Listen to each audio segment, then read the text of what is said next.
theyeshiva.net. I want to welcome everybody who's joining us here from close and far, and today we're all close, even if not physically, but spiritually. Good morning, everybody. Today is Monday, Parshas Vayikra, Chav Zayin Adar Tavshin Pei, the 27th day of Adar, 5780, or March 23rd, 2020. Welcome to all of you who are joining us here virtually from across the world, and wherever you are, thank you very much. And let's begin.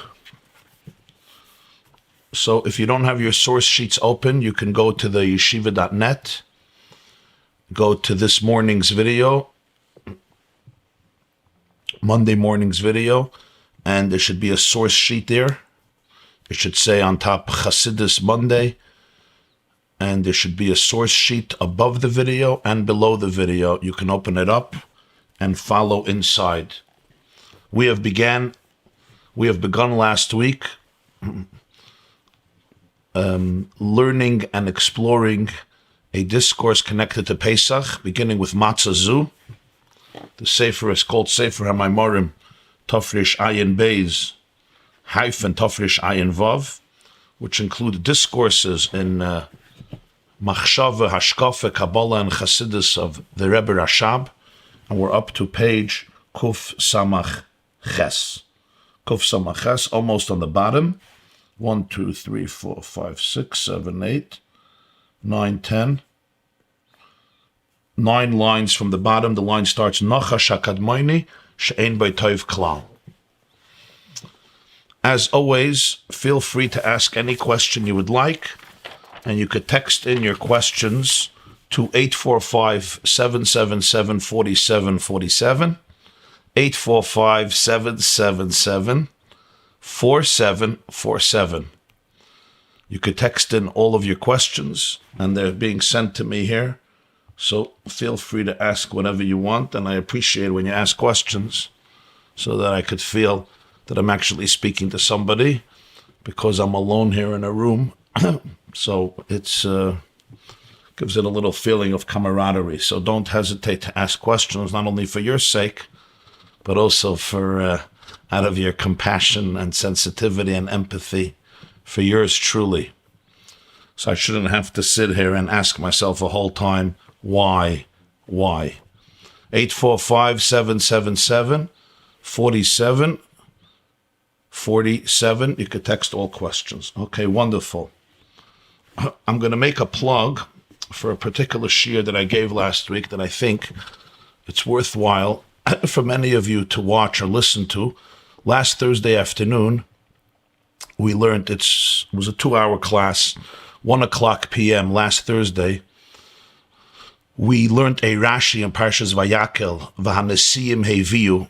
It was actually a talk, a sicha of the Lubavitcher Rebbe of blessed memory on that Rashi of the Nesiim. When the leaders brought their contributions, they brought it last after everybody. And we went through that whole Rashi, analyzing it. It's on the yeshiva.net. I think the title is When Leaders Are Lazy, something like that. I'm sorry. Just because you inspire me, you don't own me. The title is Just Because You Inspire Me, You Don't Own Me. And I would suggest that those who can should watch it or listen to it. You could do it in double speed, so it doesn't take so long. I think it'll be very eye-opening for many people, both in terms of how to learn Chumash and Rashi, and also in terms of some of the messages over there for life, especially in terms of those of you who are parents and leaders in your own fields, mentors, teachers, therapists, good friends to others, and everyone is a leader in their own way. I think the message is extremely, very, very, not only moving, but also it could help you expand a lot of paradigms. That's just a plug I wanted to make. Yesterday we had a 3-hour class with children. We started at 4. I thought it'll go till 5:30. I was already at 7, and I didn't answer. They were asking questions. I didn't answer most of the questions, but at some point I realized, it's time to cut. Kids have to go eat, to go to sleep. So we spent 3 hours together with children, literally from all over the world. Nuchem tells me there were 12,000 children who joined. It was an incredible, moving experience, especially to hear.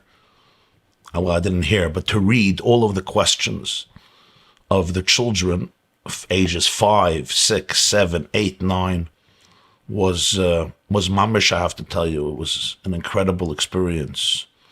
It taught me so much on many levels. So that was also very fascinating. We did it once last week, also Thursday, also incredibly powerful. But this time it was longer with more children, etc. You may find that very interesting as well. I mean, most of the questions were about how to deal with the present situation of the coronavirus. Okay, those are 2 little plugs, and now let's go from business to pleasure. Okay, the line starts Nachash, page Kuf Samaches, I think like 9 lines from the bottom. We have been exploring here the fact that the human being, the human soul, is not made up of one piece. There's what's called in the Medrash 5 names of the soul: Nefesh, Ruach, Neshama, Chaya, and Yechida. In the last shiur, which was on Friday, we spoke about that there is a system of how the soul is manifested. The Nefesh part of my soul could be manifested, the Ruach part, the Neshama part. Of course, they're all intimately connected. It's one soul. It's not made up of 5 pieces like a birthday cake that you cut into 5 pieces. But the idea is that what is consciously manifested in the body and through the body may be the Nefesh, or mostly the Ruach, or mostly the Nefesh, or the Chaya, or the Yechida. And he said, and there's an order to davening. Til Baruch Sha'amar, the first section of davening is Nefesh. Psuki de Zimra, Til Baruch is connected to Ruach.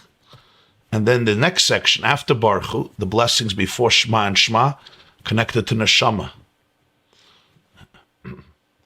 In a person's life, when you're younger, there's the manifestation of Nefesh, then Ruach, then Neshama.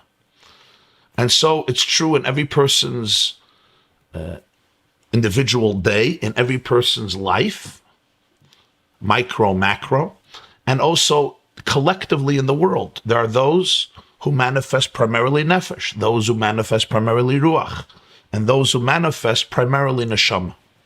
What is the difference between the 3? In Spheros, in the faculties of the soul, Nefesh is associated with Netzach, Chod, Yesod. Those are what's called the more functional faculties. Ruach is associated with Chesed, Gvura, Tiferes, which in the body is the torso and the right arm and the left arm. And Neshama is associated with Chachma, Bina, Das. In Kabbalistic language, it's called Chabad, Chagas, and Nehi, just an acronym. Chabad is Chachma, Bina, Das, Chesed, Gvura, Tiferes, and then Netzach, Chod, Yesod. Netzach is the right thigh, Chod the left, and Yesod is the procreative component of the body, which we call the Ois, Bris, Kodesh, the Bris. He starts with Nefesh, he continues with Ruach, and with Neshama. Nefesh is, as he put it, it's expressed in life in a commitment to a certain truth, even though there's absolutely no emotional sensation. I may not feel it. And to give a very simple example for this, to give a very practical example for this, somebody once shared this with me. You may say, I know now everything is different because nobody's going anywhere. Nobody's supposed to be going anywhere. Somebody will say, my sister is making a wedding tonight in Montreal. I don't feel like going. I'm tired, I'm exhausted, I'm stressed, I'm anxious, I haven't slept in a few nights. I'm in a bad mood. I just want to stay home, and I don't feel like going. Yeah. And then 3 minutes later, they'll tell you, but I feel like I have to go. Well, you just said you don't feel like. going. Of course, there's no contradiction. The person is saying, emotionally, my body is really not excited about this. But I feel like I have to go. I have a value inside of me, a conviction that my sister's making a wedding. Every part of my seichel hayashar and my soul screams out, you don't miss your sister's wedding. I love my sister. I love her children. For me, the fact that the family is close is a very important value in life. And that trumps the value of getting a very good night's sleep and being physically very comfortable at the moment. So I may really not be interested. What does it mean I'm not interested? Emotionally, I'm not engaged. I'm not involved. But I do it because of a conviction, because of a value. That's an example of the manifestation of Nefesh. Netzach, hoid yisoid. Your legs are getting it done. In functionality, you have a conviction that this is true. Now, he said there's a netzach where there's still inspirations. There's a little inspiration. There's a residue of what you experience by davening, assuming that by davening you experienced some excitement and enthusiasm. But sometimes there's a netzach that is devoid of any inspiration. In other words, I really don't feel like it. I'm really not interested. In a way, you could say you're forcing yourself. But you're forcing yourself. Who's forcing you? You are forcing yourself. What is forcing you is an inner core value that you may not be able to experience emotionally. That's the manifestation of Nefesh. Nefesh is tachlis, actions, what we would call Matzah, functionality, getting it done, right? Moving in the direction you know is right for you, even though you're really not feeling it. You say, my heart is not there. That's true. My heart is really not there. My heart may be telling me, no, there's no need for it. But there's a deeper heart that is there. And what I mean by a deeper heart is, I don't mean that I'm deeply emotional about it. I'm not, but there's a truth, a conviction, a value that I hold dear that I'm playing out. So it's not you're forcing yourself because of falsehood or some alien pressure from outside or social conformity. That can be the case as well. But here we're talking about a value of yours that is playing itself out. That's called nefesh. In avodah, in a person's avodah, that's what nefesh is. Because nefesh is associated with the soul, the way it's manifested biologically, the way it's manifested in our physical lives. In this case, it's the godly soul, the way it's manifested in your actual actions and deeds or words in the very practical way. So Rabbi Yaakov asks a question. I'm rushing past my limitations. How do I fill the emptiness that is left afterwards? My old behavior filled a need. It was an old friend, so to speak. Now as I leave the old, insecurity, emptiness, and fear fill the new void. I assume this is a continuation of the previous classes. My old behavior filled a need. There was an old friend. Now as I leave the old, there's a new insecurity and emptiness. So I guess that's a continuation of what we discussed, and I think this is really the hardest part. We see it throughout Chumash. Every time there's a crisis in the desert, what do the Jewish people say? Nitna roish v'nashuva mitzrayma. Let's go back to our old friend. You know the name of our old friend? Egypt. But Egypt was destructive for you. But who cares? It's an old friend. The familiar evil is better than the unfamiliar good. You know, the battered woman syndrome, the Stockholm syndrome. I go back to places that I'm used to, even though they're not good for me. And I think part of morphing from one reality into a new reality is to be able to embrace the nothingness within. It's difficult, it's painful, because the temptation says, come back to the familiar place. But without embracing that, like we learned once, if you remember, between one yesh and another yesh, there's always an ayin in the middle. Between one state of somethingness and a new state of something that's a nothing, or as the Balatanya says, when you plant a seed in the ground, it has to decompose for it to morph in ultimately into this beautiful, splendid tree. If you don't want the seed to decompose, if you want the seed to remain intact, it will just remain a seed for the rest of its existence, for the seed to really be transformed into a magnificent tree with all of its benefits, it really must lose its identity. And that state is called ayin be'emtza, a nothingness. And you have to have compassion for that state. Like, expect it. There's going to be an ayin. Maybe you call it withdrawal symptoms or other symptoms of this emptiness. And I really want to go right back to that fast, a piece of chocolate that can fill it. Whatever for you is the piece of chocolate. I'm just using it as a metaphor. But if you could hold on to your ayin, can you hold on to your ayin? Dame ayin basa. Can you hold on to your ayin? If you can hold on to your ayin, then you could become a new yesh, a higher reality. If not, I can't. This is a very, very important idea. So now, let's continue inside. V'hine l'mayla inyan ha'haido zo inyan habitel the haifanim. Why is this associated Netzach Haid? Netzach means victory.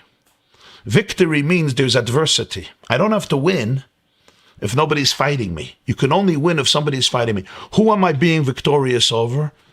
All my emotions and voices inside telling me, you're not interested in this. Don't do it. Just go back to the familiar, as Rabbi Yaakov just said. Just go back to the familiar. What do you need this for? You're torturing yourself. I have to be able to have netzach. What is Haid? Haid is the idea of being moida. Why am I being moida? Because there's somebody arguing with me. There's an argument. There's two opinions, and then I'm being moida. Who's arguing? Me. I'm arguing with me. My body and my emotions are arguing with me. They're telling me, no. You don't want to speak this way to your children. You don't want to spend time with your children. You don't want to speak this way to your spouse. You don't want to deal with it in this way. You now want to explode and scream and maybe break a window, especially during quarantine. And you have to be able to say, yeah, I know. I do want to go crazy. I do want to lose it. Anybody relates to this? I do want to lose it, but I'm going to be moida. There's an argument here. There's an argument between your emotions and between your inner values. And one of you is going to have to be moida. So Haid says, I'm going to be moida. All my voices and emotions that are very eruptive are going to be moida to the fact that there's something deeper that I consider more valuable now, which is maybe I'll suppress my temper. I don't like the word suppress, but I will contain my temper and my anxiety and my anxiousness. And instead, I will communicate in a way that will bring me closer to the people I cherish. That's very powerful. I hope you understand what I'm saying. I'm giving one example of temper. You can give another million examples of your life. But why is there a process of nitzachen? Why do I have to win? Because there's a fight inside of me. Why do I have to be moida? Why do I have to confess? Why do I have to acquiesce and surrender? Because again, there's a debate between two people inside of me, and one has to be moida. This is all a manifestation of Nefesh. Remember, Nefesh. So like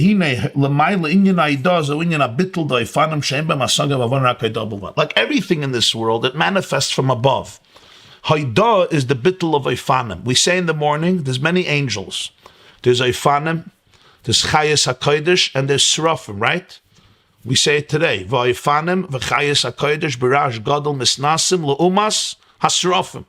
The lowest level of angels are called Eifanim. Eifanim is a wheel, an eagle, like a wheel. Eifan is in Yecheskel, is called a wheel. So he says, Eifanim represent this. Angels are not just, some abstract creatures with wings that fly around. Angels represent certain spiritual energies. What is the energy of an angel of Eifanim? Is the bittul of Haida without Hasaga v'Havana. Shelechein ha-bittul sheleima b'derech sivuv, shebesivuv harei hareish v'haguf b'shava. That's why it's called Eifanim, where the head and the body are considered equal plane. Or like the Gemara speaks about a fetus in Maseches Nida, that during the fetal state, as the embryo develops in the womb of its mother, is Roishe Ben Birkav. the head is between the knees. So the Rebbe says that's a metaphor. What's the metaphor?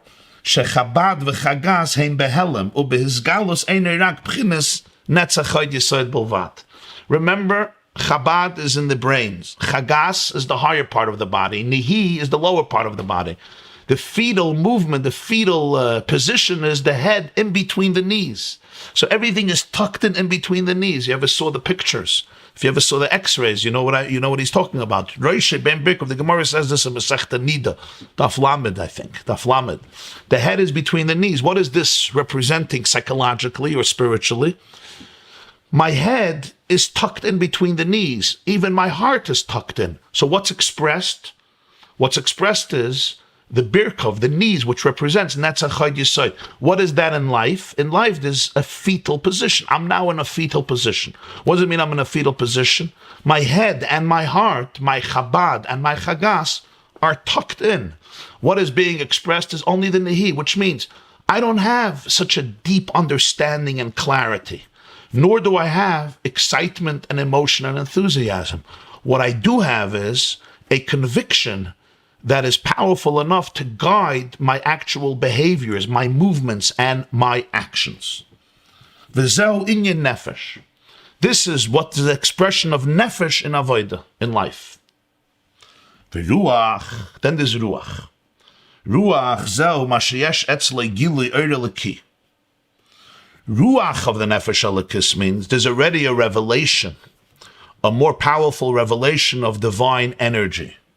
The Inyan HaRuach Zeh is Spailus HaNefesh HaNimshech L'Elikos.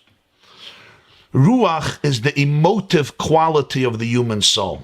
Nefesh is the more functional quality of the human soul, the biological quality that allows for functionality, and Ruach is the emotive quality. Nefesh itself is incredible. It's all of our biological functioning to be able to live. That includes everything. You're talking here about the 9 systems in the human organism, whether it's the digestive system, the circulatory system, all of these, the respiratory system. May everyone who needs a recovery have a refuah, sheleima, krova in their respiratory systems and all other parts of their body. And all good people the world over, amen. But all of the systems in the body, this is what allows for biological functioning. This is called nefesh. Who's responsible for this? Biochemical signals, electricity, 100 billion neurons, yes. But all of that is the energy of nefesh. I want you to understand this clear, what nefesh is. This is even in the animal soul. This is the electricity of the body. Ruach is the emotive quality. A machine could function beautifully. Here it's not just a machine, it's a nefesh. There's a soul. Ruach, however, is a higher experience of life. What do we mean higher? It's an emotional experience of life. In the godly soul, what is it? Nefesh is the way Avodas Hashem comes down and is manifested in actuality, regardless of where my enthusiasm may be. That's called netzach and height, nehi, yesait. He doesn't discuss here yesait. He discusses netzach and height. And now we come to ruach. Ruach, just as generally Ruach represents the emotive quality, in Avodas Hashem it's the hispilus hanefesh. Hispilus hanefesh means the excitement of the soul. Shenimshech lolikus ukidiksiv. There's the famous verse in Koheles in Ecclesiastes. Ruach ha'adam hiya oila lamayla.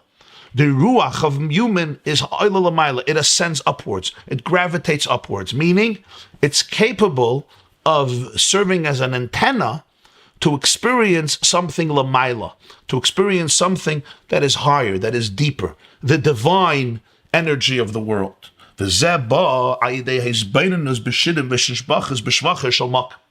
Now we come in davening to stage 2. What was stage 1 of davening, you remember?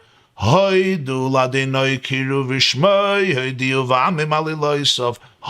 What is hoidu? Hoida'ah. When I start davening, I'm in a fetal position, which is a fascinating idea. I may not be in the mood. I'm not in the mood. I'm not excited. So why am I davening? Why are you davening this morning? I don't know if you're in the mood. Are you guys in the mood of davening today? You don't have to all answer simultaneously. Rabbi, you're in the mood of davening today. You know what? If you're waiting to be in the mood of anything, are you in the mood of going to work today? Actually, today everybody's in the mood of going to work. Times have changed. As one child said yesterday, he said, "At last, I can't wait to go to school." When was the last time you heard a child say, "I can't wait to go to school"? A miracle in the making. But I guess absence makes the heart grow fonder. But the truth is, if you wait to be in the mood, you could wait your whole life. Hoidu Lashem Kiru V'Shmai means, and it's a very empowering message, you don't have to be in the mood. That's what Moida is. Moida means, I know you're arguing with me. In this sense, I'm arguing myself. I'm not interested. But I'm Moida that this is the right thing. This is truth. If this is truth, go ahead and do it. And it manifests itself in so many things. That's why we start off Moida Ani and we start off davening, Hoidu Lashem. But that's only the first part of davening. Then you say Baruch Shama Vaya Olam, and you just graduated into Psukei de Zimra. Psukei de Zimra is Ruach. So why don't we jump into Ruach? You can't jump into Ruach. It's not how life works. You have to give space for the manifestation of Nefesh. Then you can go into Ruach. Psukei de Zimra of davening, the second section of davening is dedicated to Ruach. Now you might say, I'm not in the mood of Psukei de Zimra either. I wasn't in the mood of Haidu, I'm not in the mood of Psukei de Zimra. We got that. That's already every person's personal application where you are in life. In terms of the structure of davening revolves around the evolution from a place of nefesh to a place of ruach, from a biological creature to an emotive creature, or to put it in Jewish terms, from a biological Jew to an emotional Jew, to an inspired Jew. So he says, what is this? This comes from meditating all the songs through Psukei de Zimra. Zimra means a song, like Zmiris, right? Zemer, Nigan. All of the songs. And Tishbachis, the meditations of praise. B'shvachis shel makom shazel, like we say in davening. Al kol shevach Matzah yadecha. The mass of Rabbim Vatzum and Migdulas Hashem Bebrias Vishavas Ha'olam is Psukei de Zimra is basically a long meditation on the divine numerous actions, and not just actions, atzumim, magnificent, incredible, powerful, which represents the greatness and the infinity and the dazzling enormity of what the cosmos is. That's expressed in the creation of the worlds. Like we say from Tehillim, Marabu Masacha Hashem, Umagodlu Masacha Hashem. Now it's true, these verses come later in davening, after Baruch Hu, but he's just trying to bring out the theme of Psukei de Zimra, is Marabu Masacha Hashem, Magodlu Masacha Hashem. I discussed yesterday with the children, I showed them some videos of how viruses work and how our immune system responds to the virus. And it's unbelievable. It's incredible because, as I told them, the coronavirus, if I was the coronavirus, chas v'shalom, you can have 3.6 billion of me standing on this eraser. You see this pencil eraser? Imagine 3.6 billion of me all on this eraser comfortably. Okay, that's the size of the virus, which the body detects. And then 37 trillion cells mobilize to fight it, those which are not infected by the virus. And the system, just that system, one little thing, a virus comes into a body. And remember, viruses come into us constantly. They're usually not as devastating as this virus. Just that itself is a lifetime of study. And there are people who spend their lives studying literally just this. And this is not even the daily functional organism. It's all sur meratz, how we're fighting the antibodies we develop to fight this. These are all the meditations that are all included in Psukei de Zimra. Every verse. You say, for example, Hallelu Hashem in Aretz, Taninim, Tahoimus, Eish, Varad, Shelig. I'm looking out the window, Shelig. Ruach Sa'ara Isa Dvari, Haharim, Gvoyis, Pri, Arazim, Chaya, Behema, Remes, Tzipor, Konof. The aviation qualities of a bird, etc. When a person really gets in tune with this, so he says,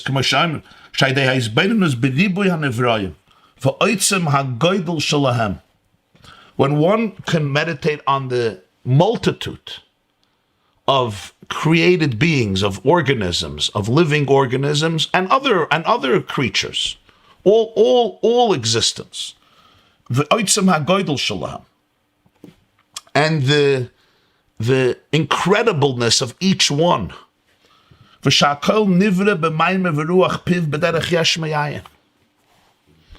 And none of this can happen on its own. Everything was created through his utterance, meaning divine energy, and yesh me'ayin. Yesh me'ayin means literally something from nothing.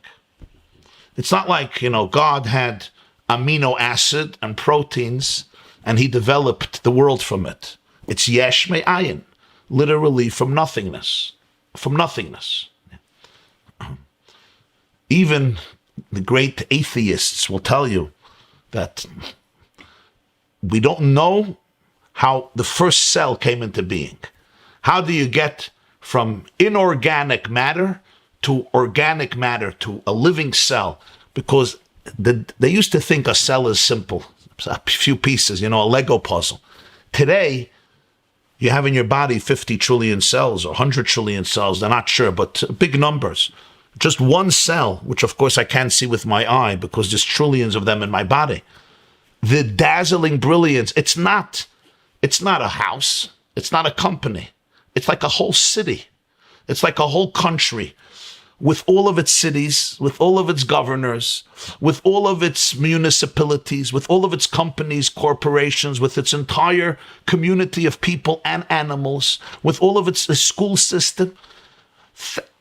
Hundreds of systems or more happening simultaneously in perfect order. And it's all yesh me'ayin, and I'm talking about one cell out of trillion cells of just one person. Never mind 7 billion people. Never mind all the mammals. Never mind fish. Never mind birds, insects, rodents, trees, bushes, and all yesh me'ayin, something from nothing. This is the meditation of Psukei de Zimra. She'inyan yesh me'ayin hu be'etzem inyan nifla. Just thinking about yesh me'ayin is an inyan nifla. It's a wondrous phenomenon. Something astounding. Somebody who tunes into this, the Nefesh, in this case it's the Ruach, but he means Nefesh as the soul, emotes. There's an enthusiasm, there's a certain inspiration. Life is inspiring. That's his conclusion. Life is inspiring. What's inspiring about life? What's inspiring about life is just looking at it, just really studying it, meditating on it. And then there's something else. There's the meditation that you are our Father. Then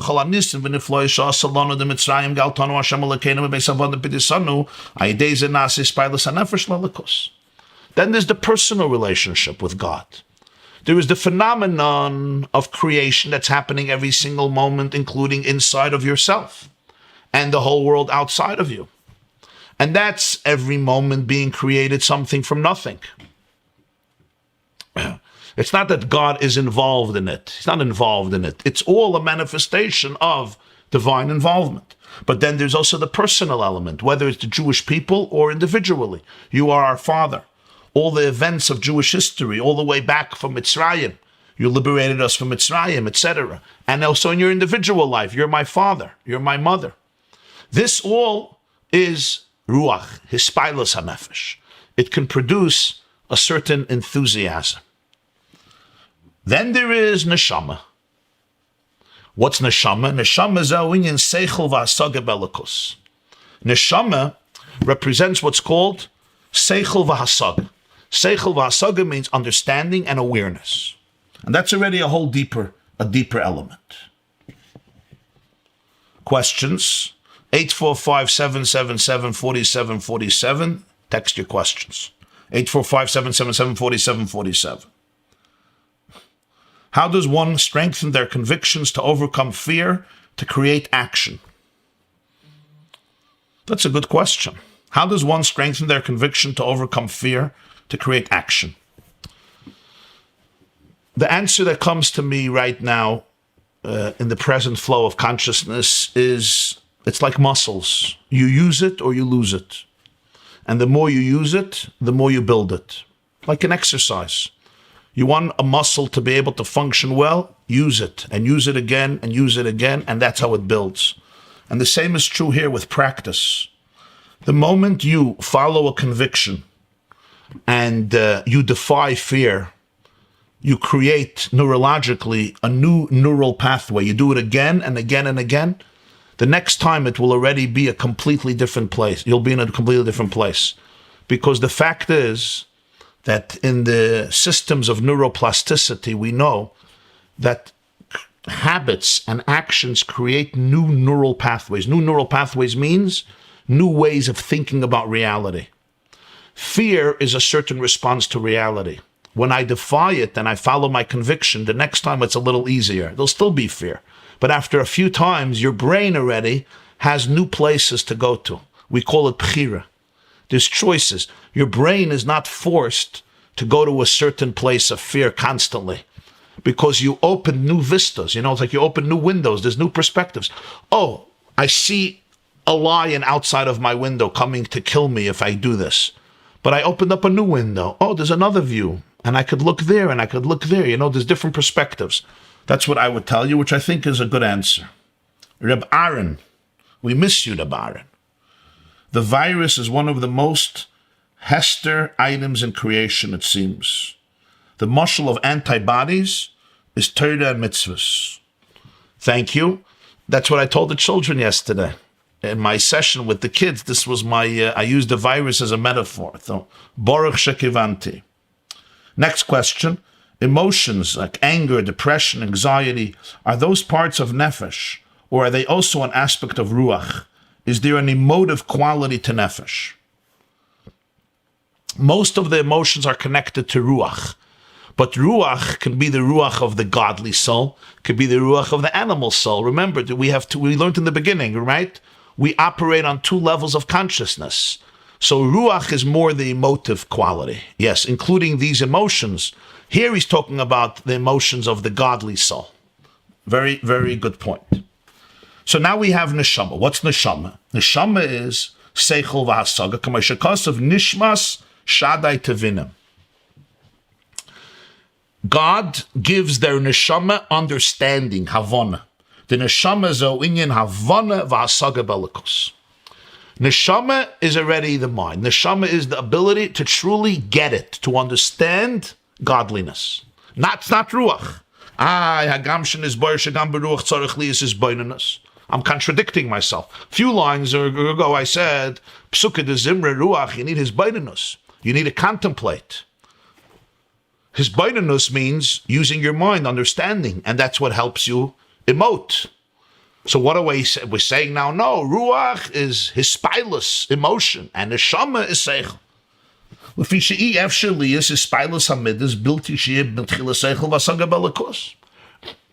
said, there's not going to be a hispilus without awareness. I'm not going to get excited about something. I'm not going to feel enthusiasm about something if I don't have some awareness of the truth of it, of the value of it. Emes, mikol makayim sham ha'ikir hu amidus. Of course, there has to be awareness. But over there, the primary experience is midas. Lefi, shahamidis, this is going to be a deep reflection. I'm just telling you, if you don't understand it fully in the beginning, it's normal because it's going to be a profound idea here. Lefi, shahamidis em ava v'yidativim. Sha'nefesh alekis yeshle beteva haratzim lelikus. Ruach tunes in to natural emotions that are embedded in the hard drive of the soul.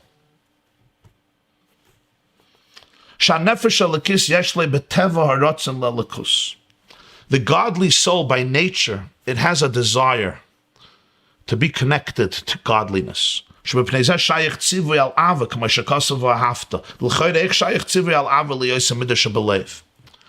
why there could be a mitzvah you should love. How could you tell somebody I want you now to get emotional. You can't tell somebody to love. How can there be a mitzvah of ava?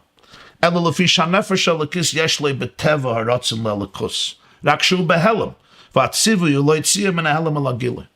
answer is because the godly soul, by nature, has a ratzon, it has a desire to godliness. That's who it is. It's the DNA of a nefesh alakis. You can't help it.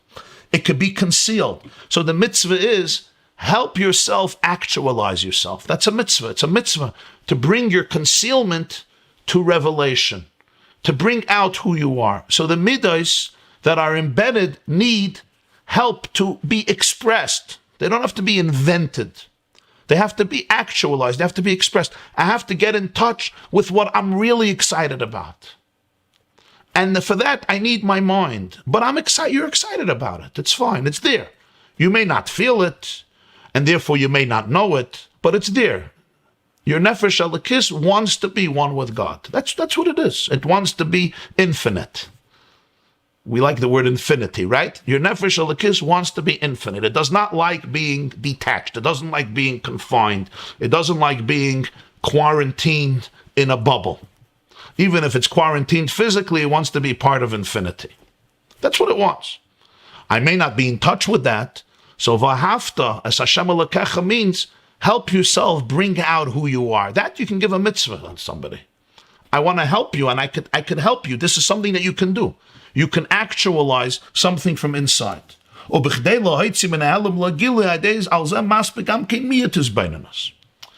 for this, you don't need so much hisbaininus necessarily, so much meditation. Even miyut, hainu hisbaininus b'shidim v'sishbachas b'shvachas shel makom. And that's Psukkah de Zimra. When a person sings the praises and the truths of the world manifested, which is a manifestation of God in creation, or the miracles he did for us. As you remember, he spoke about those two things. Yeah.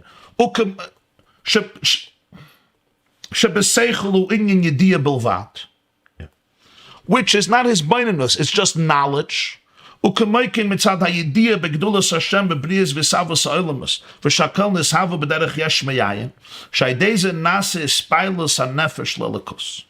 or the knowledge of the greatness of Hashem expressed in the worlds and how it was created.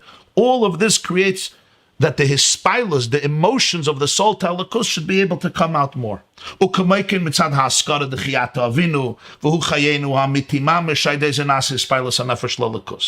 Remembering you are our Father and He is our real life. All of this creates hispailas.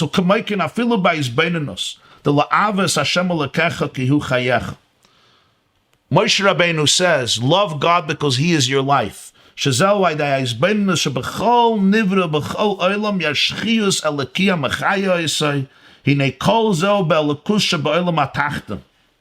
וגם בזה אין צורך ליאס ההסברינוס באיכוס ובפרוטיוס החייס הלקי. כי מצד הידיע שידע שיש חייס הלקי שמחיה כל נברא, שהידי זה נעשה ספיילוס הנפש ללקוס. When a person can understand even what it says, love God because He is your life. What does it mean He is your life? I love my life. Everybody loves their life. What is it that you love? You are already loving the God. Because my life is divine energy. What is my life? My life is I love my genes, I love my cells, I love my amino acids, I love my neurons. What is it? I love my DNA, I love my RNA, I love my life. I love my life, yeah? That's what it is. My life is my genes and my cells. That's what my life is. Even though people don't go around saying, I love my cells. But that's really what I love. But what is it that I love? I love the life of it. The story of life that all of them create. And that story of life is Kihu chayacha, that is divine energy. So you already love God. L'avas Hashem Elokecha. Just becoming aware of that, the Rebbe says, this helps a soul become enthusiastic about its relationship with Hashem. Somebody wanted to ask? Okay. Question. How does one find Hashem and connect more to Hashem, and where to start studying Torah? Well, this is a good place. You're here already. So I think you should join us every morning. We learn here and start studying Torah. How does one find Hashem and connect more to Hashem? I think you find Hashem and connect more to Hashem, like you said. I think by studying Torah is a great, great beginning. So welcome, and thank you for joining us. And may you go from strength to strength. Dedicate time every day, and you'll find a lot of meaning. What is the power released in an atom bomb? Where does it come from? It's got something to do with the connective power holding the atom together. Yes, that is true. Is it reasonable for one to become angry towards you because you prioritize Hashem more than them? It's reasonable for people, well, this happens sometimes in marriages. I don't know how it's connected here, but I guess it's all connected with emotions. It happens sometimes, I've seen it with people who change their lives in the middle of their marriage, and if a spouse, a husband or wife, feels that God becomes more important than the other spouse, they get very, very upset, and religion becomes a source of contention. That's why whenever you grow in terms of your relationship with God, it must never be at the expense of your soul's partner.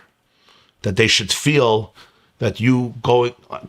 I know a wife who told the husband, she said, since you became more involved in Torah, I lost you.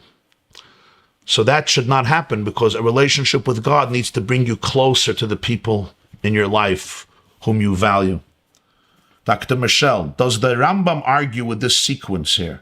He starts Yisod HaTorah with the contemplation of the cosmos, says nothing about the need to first begin with Nefesh, Nehi-oriented action. The way I understand it, I don't think this is an argument between the Rambam's sequence in Mishnah Torah and the sequence we're talking about here. The Rambam in Mishnah Torah is a sefer of halacha. And in halacha, he's asking, what's the first mitzvah? And he says, Yisod ha-Yisodes v'amud ha-Chachmas leida sheyesh ha-Motzeh rishon v'umamtzi chol nimtza v'chol ha-nimtzoyim v'shamayim v'varetz v'masha b'neiim lo nimtzu elam amitas hi-Motzeh. One cannot get to anything without knowledge, meaning without basic awareness of what's true and what's right. So then I can't even have convictions or values. I may have convictions or values, but they're completely based on my own experiences of life. And those values are important, you know, what you value in life based on your experiences and based on your understanding of life. But we know that a person could get lost there as well. So the Rambam is describing to us the basics of Yiddishkeit, the basics of Torah that can become the blueprint in which a human being operates. What he's discussing here is the way it's manifested in the person's life. So there could be the manifestation of Avodas Hashem through Nefesh, there could be the manifestation through Ruach, and there could be the manifestation through Neshama. But I don't see it as a contradiction.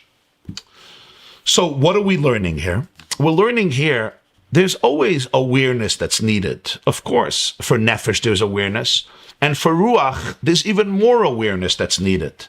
But what's the awareness? The awareness is that which can help me get in touch with pre-existing, deep-rooted connections that are there by nature of the divine soul.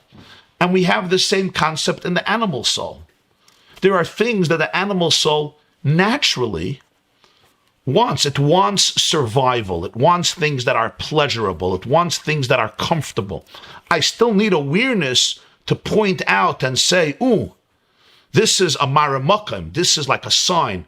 You want to go to Disney World. Okay, now it's closed for 2 weeks. I think for the first time in history. You need signs. What do the signs do? The signs don't create your desire to go to Disney World. Or you like ice cream. So there's a sign, ice cream shop.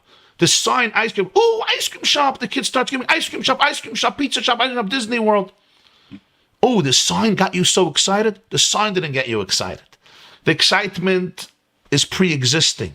But without the sign, I don't know that I'm in the vicinity of an ice cream shop. I don't know that I'm in the vicinity of Disney World. I see the sign. The sign is the awareness that this is the place that you like. That's the seichel that fuels Ruach. The emotions are there. The emotions are pre-existing. but they may be not actualized.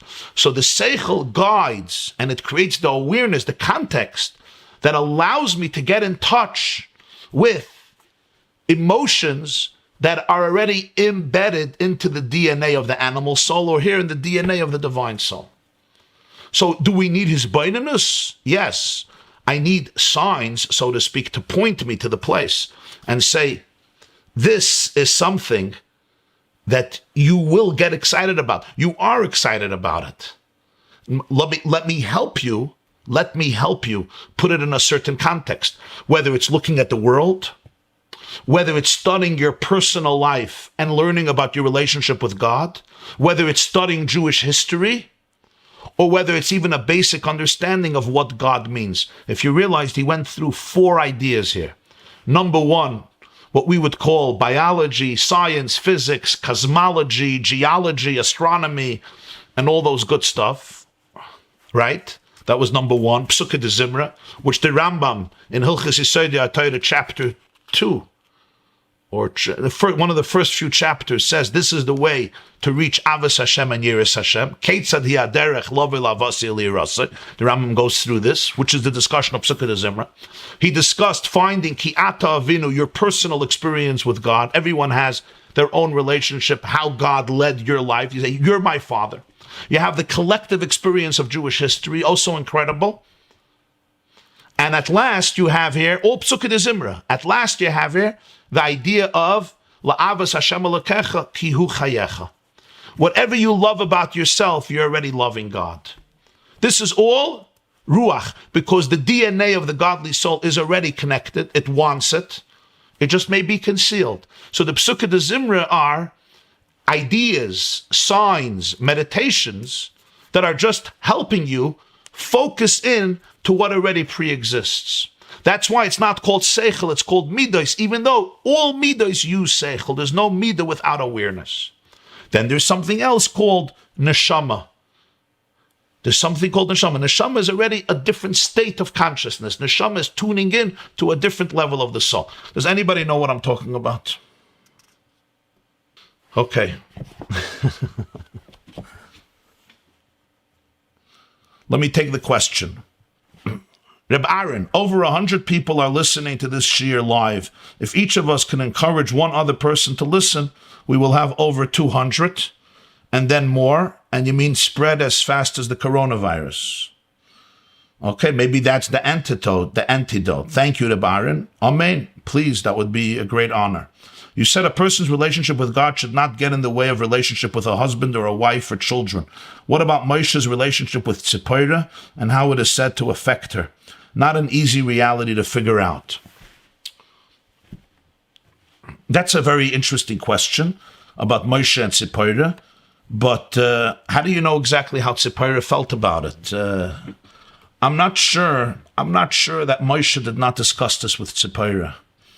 Tzipporah was an incredible woman, and Tzipporah may have had a very meaningful life, knowing that her husband is doing what he's doing. And I would even suggest that Tzipporah may have been, I don't know if I would express myself this way, but maybe there was even a certain, what do they call it? She may have been the wind beneath his wings. Moyshe came home at night to a very quiet and confidential tent where there was nothing else but his wife, and his wife was not in the limelight. So maybe Tzipporah did something very, very powerful for Moyshe. It's not necessarily a story of tragedy. Moyshe was unique in the sense that because of his relationship with the divine, he was physically separate in terms of intimacy with his wife Tzipporah. But to say that he sacrificed his wife for God, I'm not sure he sacrificed his wife for God. I would say his wife and him committed their whole life to God. That's what I would say. But generally, you have to be very careful that God does not get in between your marriage. And I'll tell you why. Because if God is getting in between your marriage, you're worshiping a self-made God.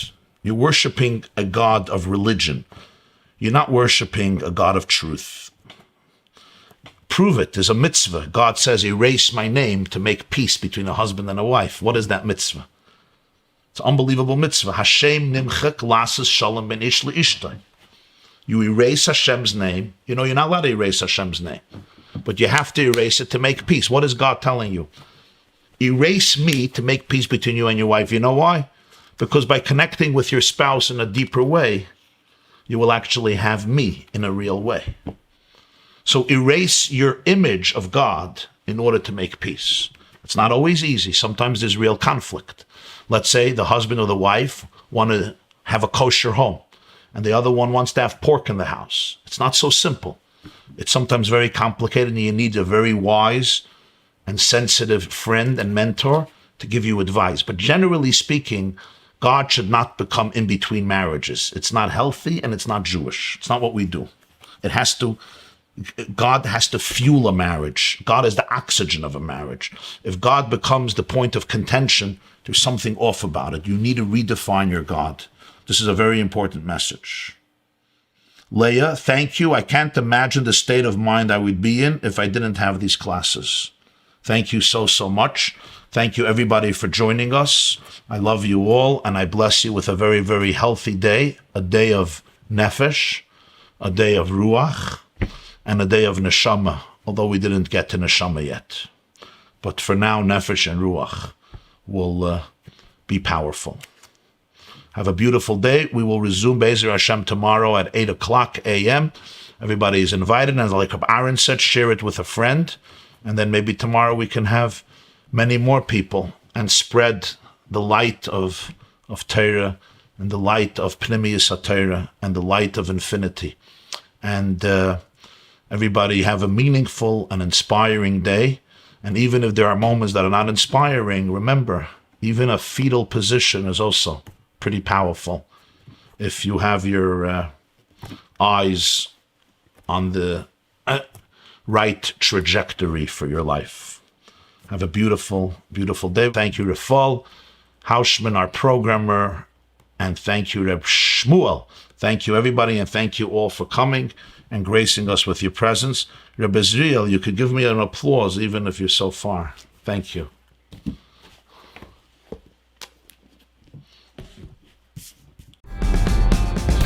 This class is brought to you by theyeshiva.net. Please help us continue the classes. Make even a small contribution at www.theyeshiva.net/donate.